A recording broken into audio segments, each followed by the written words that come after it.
Illegal हमारे यहाँ ये तो हम एक पांचवी क्लास लेडी इतना बड़ा कदम नहीं उठा सकती। इसमें वो ISI की एजेंट है और इसमें हमारे यहाँ के भी खुफिया तंत्र के भी आदमी वो है इन्वॉल्व है। ये इसमें साजिश भी हो सकती है और हमारी एजेंसी को सतर्क रहना चाहिए।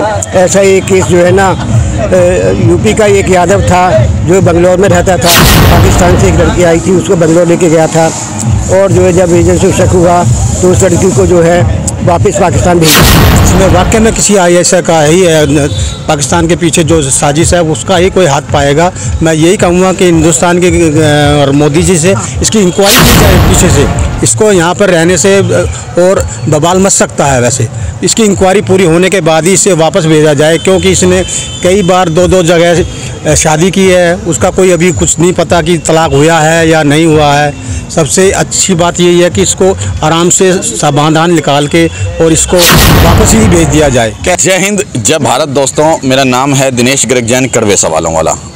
आपको पता होगा कि उत्तर प्रदेश के अंदर नोएडा के अंदर पिछले लगभग 2 महीने होने को जा रहे हैं पाकिस्तान से, हमारे ऐसा मुल्क कहूँ जो कि हमारा दुश्मन मुल्क है, पाकिस्तान से वहाँ से एक महिला आती है सीमा हैदर, सीमाओं को लांग करके आती है। और अजीबोगरीब ये बिल्कुल वाक़या है कि PUBG खेलते हुए दोनों को प्यार होता है। सचिन को और सीमा हैदर को, पाकिस्तान में अंदर बैठी हुई सीमा हैदर को हिंदुस्तान में बैठे हुए सचिन से PUBG खेलते हुए प्यार होता है और वो सीमाओं को लांग करके अवैध रूप से भारत की सीमा के अंदर घुसती है और अब दोनों शादी कर लेते हैं, पति पत्नी हो जाते हैं। उसको लेकर के पूरे हिंदुस्तान में चाहे आप किसी भी चैनल को खोल लें, सिर्फ सीमा हैदर का वाद विवाद दिखाई दे रहा है। तमाम विषयों को इस समय मेरे को लगता है मीडिया भी भूल चुका है और बहुत सारे विषय हैं, लेकिन इसी विषय को इस समय इतना हाईलाइट किया हुआ है क्योंकि विषय केवल भारत का नहीं, विषय पूरे पाकिस्तान से एक आई महिला का है, सीमा हैदर का है। और जो साथी मेरे साथ मौजूद हैं वो भारतीय सेना के जवान हैं, पूर्व सैनिक रह चुके हैं और अब बात करेंगे इनके विषय में जो है सीमा हैदर को लेकर के इनके अपने क्या विचार हैं। सर, सबसे पहले जय हिंद, जय भारत। जय हिंद, जय हिंद। क्या कहेंगे कि एक महिला अपने 4 बच्चों को लेकर के पाकिस्तान से बिना किसी अथॉरिटी के एक अवैध रूप से भारत की सीमा के अंदर घुसती है और वो कहती है कि मुझे प्यार हो गया है सचिन से और अब वो यहाँ रह रही है। आई स्मेल रैट, सब कुछ कह दिया इसमें। I smell rat. फिर भी थोड़ा सा, अच्छा, थोड़ा सा ये है, देखिए इसमें 2 व्यक्ति इन्वॉल्व हैं, एक PUBG हस्बैंड और एक PUBG वाइफ। जो PUBG हस्बैंड है वो इतने अच्छे घरेलू संबंध से या घरेलू फाइनेंशियल स्टेटस से नहीं है कि 2 बार नेपाल जा कर के वापस आ जाए उसको लेकर के। तो नेचुरली इसमें ही is also involve in some way. चाहे तो उसको कहीं से मनी मिली है, मैं ये नहीं कहता कि पाकिस्तान से मिले, हो सकता है पाकिस्तान से मिली हो, हमारे एनिमी कंट्री है तो दे दी होगी उसने भी, या किसी एजेंट से मिली है या किसी ऐसे सोर्स से मिली है जो कि सपोर्टर है उनका। तो उसको जो पैसा मिला है, पहला तो यही सस्पेक्ट है कहाँ से मिला, कैसे वो 2 बार नेपाल गया और उसको लेकर के आया। दूसरी चीज़ ये है कि आजकल ये आम रोग हो गया है PUBG का और सेल फोन का। छोटे छोटे बच्चे भी जब से कोरोना हुआ इसी के ऊपर तो ये नेट से पढ़ाई कर रहे हैं, फिर उसके बाद में वो सब कुछ देखते हैं। उसमें मेरे बच्चे भी हैं, आपके भी हैं, आप सबके हैं। तो ये रोग जो है ना वो ऐसा रोग है कि ये ख़त्म नहीं हो सकता। क्या लगता है कि वो एक साजिश के तहत आई हो सकती है या वाकई एक प्यार इतना परवान चढ़ गया होगा कि वो वाकई पाकिस्तान से खींच करके भारत आ गई और 4 बच्चों को भी ले आई? देखो, ये कहते हैं ना, एक देसी भाषा में कहा हुआ है कि प्यार हुआ गद्दी से तो बेगम से क्या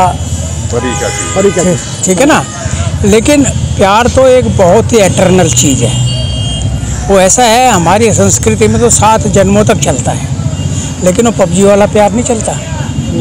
जब हमारी शादी होती थी, अब से 60 साल 65 साल पहले हमारी शादी हुई थी, उस वक्त तो नाई और ब्राह्मण हमारे लिए जो है ना लड़का देख करके आ जाते, लड़कियों के लिए हमको देख करके चले जाते थे, बोलते भाई ये लड़का ठीक है, इसका खानदान ठीक है, इज्जत ठीक है, और शादी हो जाती थी। आज तक एक भी डाइवोर्स नहीं हुआ। तो क्या लगता है कि वो आपको उसके 2 डाइवोर्स हो लिए, उसका डाइवोर्स क्यों हुआ? हस्बैंड बोलता है मैंने तलाक दिया नहीं, और वो बोलती है सीमा कि मुझे 2 बार इन्होंने जो है ना तलाक बोला। 2 बार में तो तलाक होता भी नहीं, 3 बार में होता है। और 3 बार में होने के बाद में भी कोई ना कोई तो विटनेस होता ही है जो इस पर कह पाए मेरे सामने बोला, तो तलाक तो उसका हुआ नहीं है। तो नेचुरली बिना तलाक के ही वो आई है, और वो आई है तो कोई उसका मेन उद्देश्य है जिसकी वजह से आई है।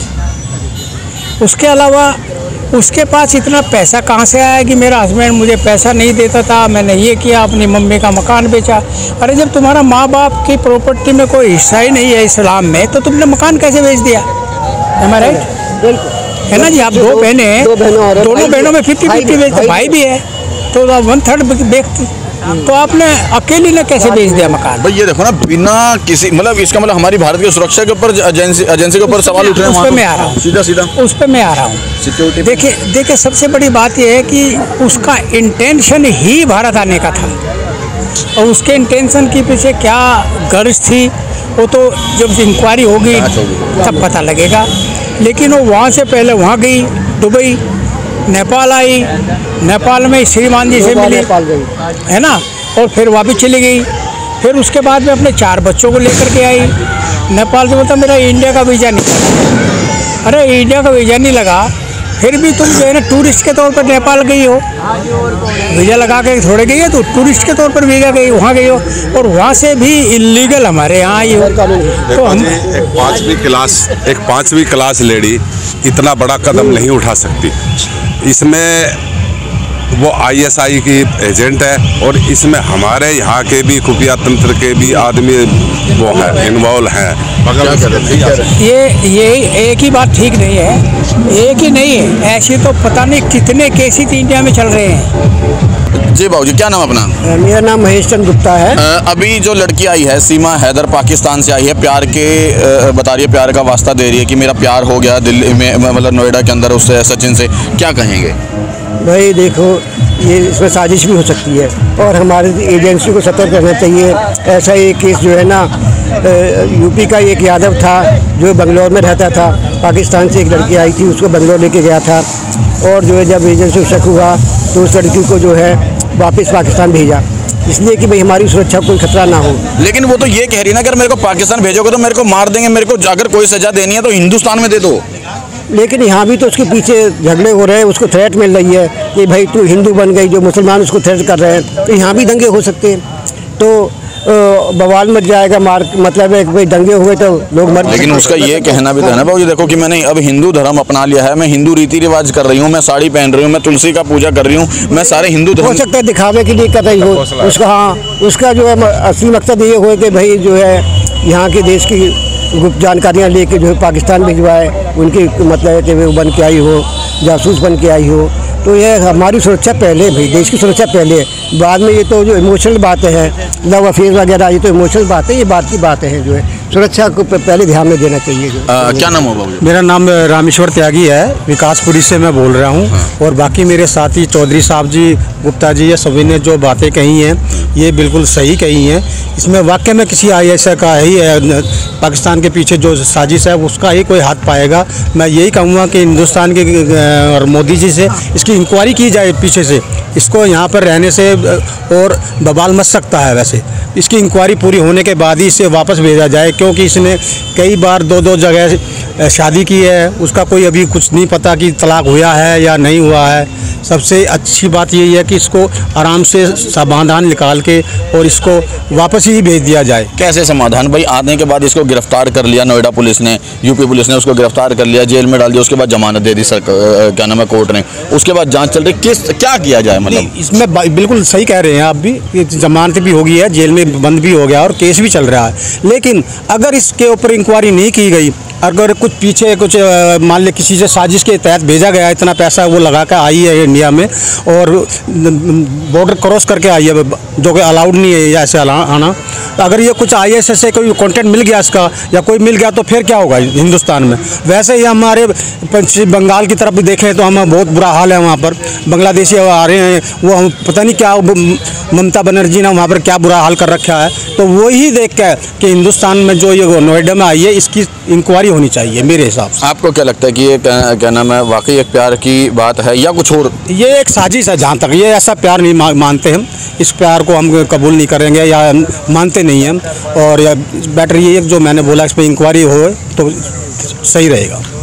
मैं एक चीज़ और सरकार से भी निवेदन करना चाहूँगा कि आपने पबजी जैसे गेम के ऊपर पहले भी एक बार पाबंदी लगाई थी, क्योंकि कहीं ना कहीं इसको लेकर के एक बच्चों के अंदर एक गलत भावनाएं आ रही थी। किसी बच्चे ने अपनी माँ का कत्ल किया, किसी बच्चे ने खुद का सुसाइड किया, मतलब इस तरह की बहुत सारी जो है गतिविधियाँ हमारे भारत के अंदर इस पबजी गेम को लेकर हुई थी। वही इन्हीं चीज़ गतिविधियों को देख करके, आपराधिक गतिविधियों को देख करके आपने पबजी को बैन किया था, लेकिन अब फिर दोबारा से शुरू किया है। और दोबारा शुरू करने का नतीजा आप खुद देख रहे हैं कि भारत के अंदर एक पाकिस्तान से आई महिला अपने 4 बच्चों को लेकर आती है और वो कहती है कि मेरे को प्यार हो गया है। सरकार को बहुत गौर देने वाली चीज़ है ये कि एक महिला अपने 4 बच्चों को लेकर के अवैध रूप से भारत की सीमाओं को तोड़ करके वो घुस रही है। और न जाने कितनी सीमाएं इस समय हमारे हिंदुस्तान में पहले आ चुकी होंगी, न जाने कितने पाकिस्तान के लोग हमारे हिंदुस्तान में आकर के ठहर रहे होंगे, वो क्या क्या कर रहे होंगे। जब एक 5वीं पास या 5वीं फेल एक महिला आ सकती है तो कौन कौन आ गया होगा, उसकी जांच आप कैसे करेंगे? सुरक्षा के ऊपर कितना बड़ा सवाल खड़ा किया जाता है। उस चीज़ को मद्देनजर रखते फिर निवेदन करूंगा, पहले तो पबजी जैसी गेम के ऊपर दोबारा से पूरी तरह से प्रतिबंध लगाया जाए और साथ ही साथ इस महिला की पूरी तरह से जाँच की जाए और जल्द से जल्द इसको इसके मुल्क इसके पाकिस्तान भेजा जाए। और जो भी सजा हो वो पाकिस्तान सरकार दे, हिंदुस्तान सरकार तुरंत इसको तत्काल प्रभाव से पाकिस्तान भेजे। मेरा अपना ये विचार है।